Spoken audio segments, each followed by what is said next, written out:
Welcome everyone. I'm Pastor Vlad, pastoring Vision Church here in Bromley. And the last time we started a series where we're looking at a minister and his or her relationships. And today, like last time, we have Pastor Paul Hodgson with us. As a reminder, last time we talked about a minister and his or her relationship with God. So if you haven't watched that episode, please make sure to do so. Today, we are looking at a minister and his or her relationship with himself or herself. So welcome, Paul. Let me start with one of the most important questions, which is this: how can a minister guard or protect his or her heart? Well, I'm reminded of a little song I sang in Sunday school when I must have been about 5 years old. And the song goes, "Be careful, little eyes, what you see. Be careful, little eyes, what you see. There's a Saviour up above, and he's looking down in love. So be careful, little eyes, what you see." And then the next verse is, "Be careful, little ears, what you hear," and so on. And that is so significant that I can remember that after all these years. And I'd just like to say, before I get into the purpose of pointing that little song out, is how important it is what we put into children. You know, children's ministry, and my own personal ministry began with ministering to children. And children's ministry is so important. You know, very often we think, oh, let's just get rid of the children, we'll put them in the creche, we'll put them in the Sunday school, and the big people will get on with the sermon, or whatever, or real worship, or whatever it may be. But actually, what those people who are ministering to the children are doing is probably one of the most important ministries in the whole church. Yes. And we should really value them. And we should be really aware of, you know, how important it is what we're putting into the children from the earliest age, because they sure will remember it. Yes. Well, obviously, you remember that little I song. really do. It's a powerful one, isn't it? It is. Yeah. And the point is, it's still true today.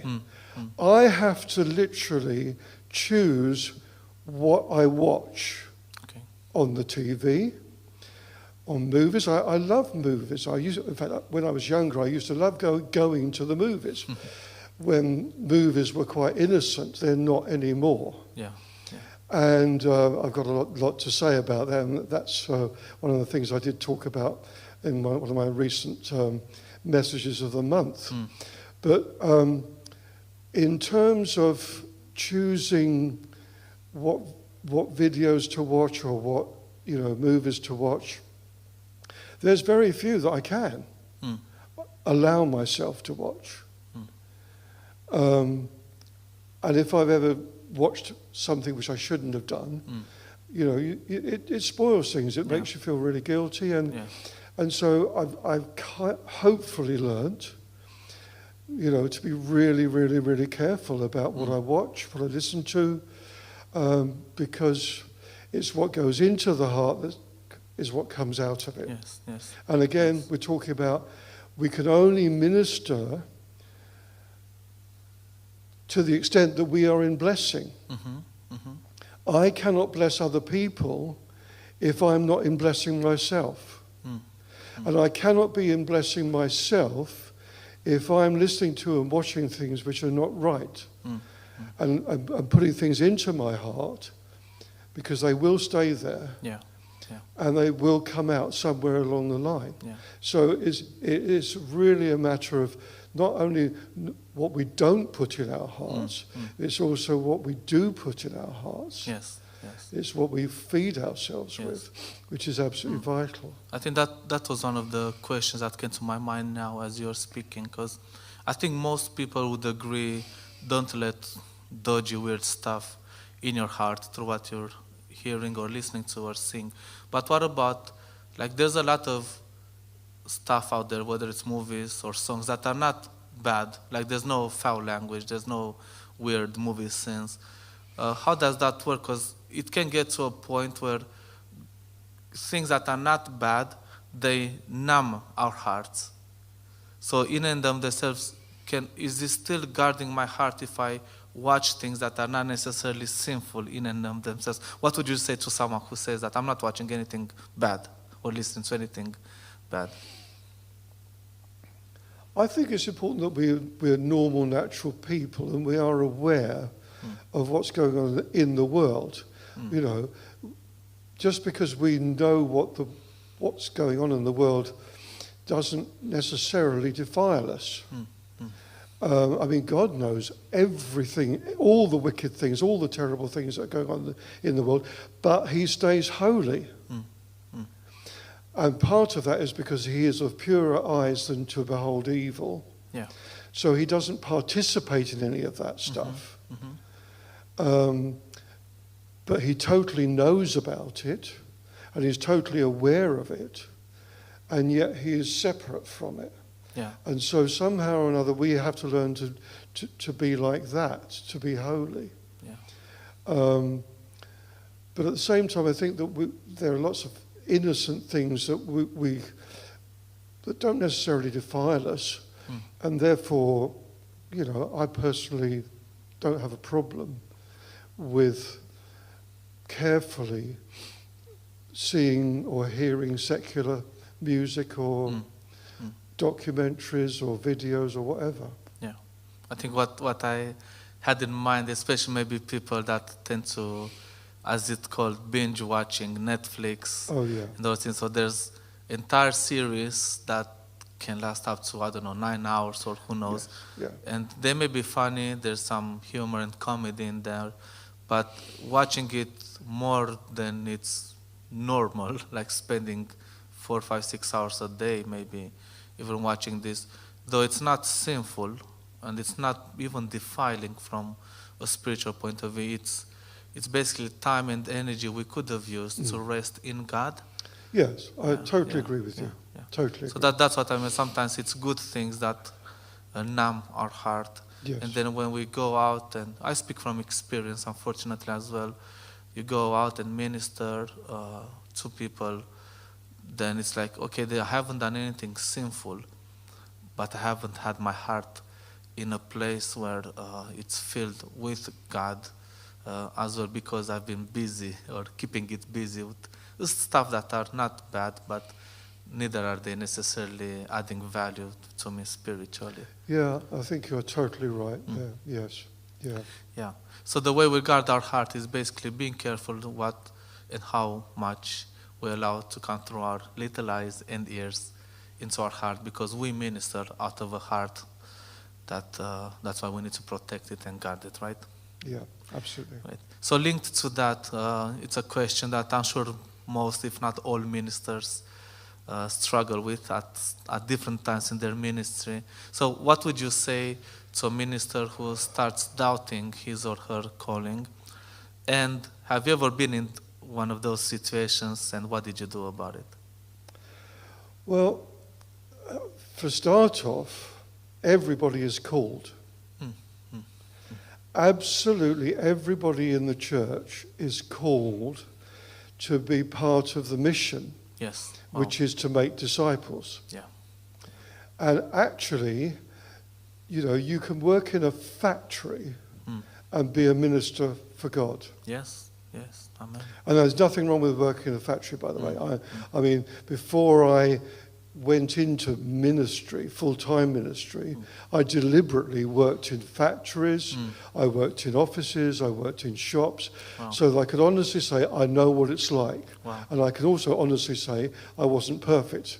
I was very young. And so I wasn't the greatest witness or whatever there.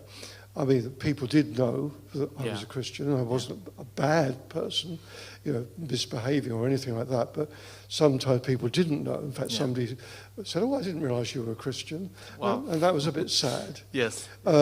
So basically, everybody, wherever they are, whatever they're doing, is a minister for God. Yeah. And within that, I think that there are those of us who have got a special gifting. Let's call it gifting rather than calling. So the gifting could be pastoral, the gifting could be evangelistic or prophetic or even apostolic or teaching. You know, those are the fivefold ministries, really. So I think that if you have got that gifting, it will be obvious. It will be obvious to you. It will be obvious to other people.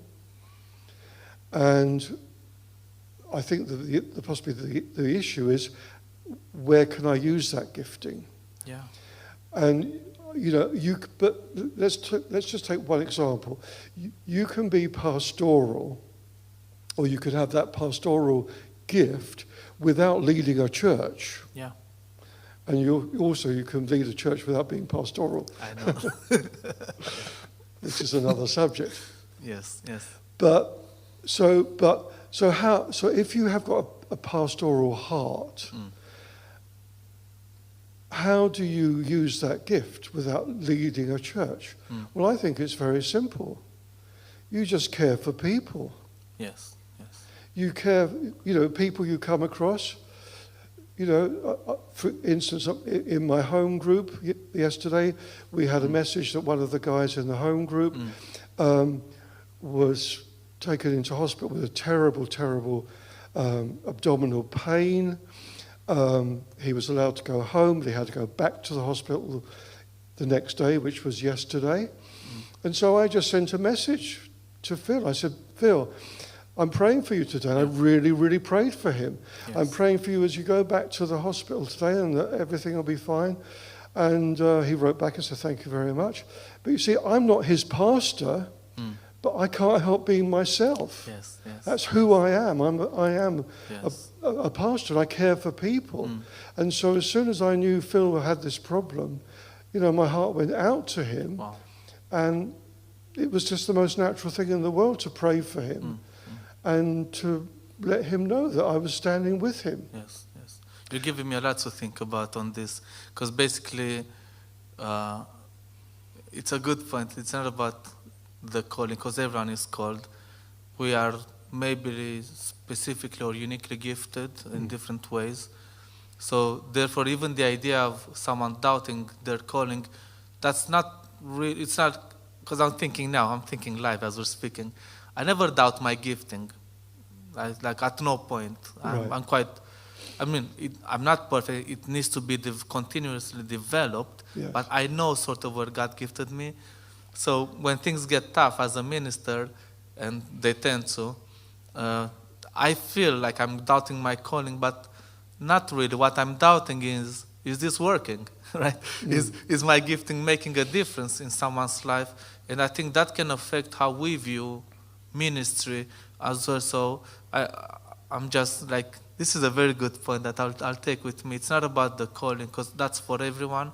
It's about basically using your God-given gift within the place He has brought you to the best of your ability that adds value to someone's life and glorifies God, right? Absolutely. That's powerful.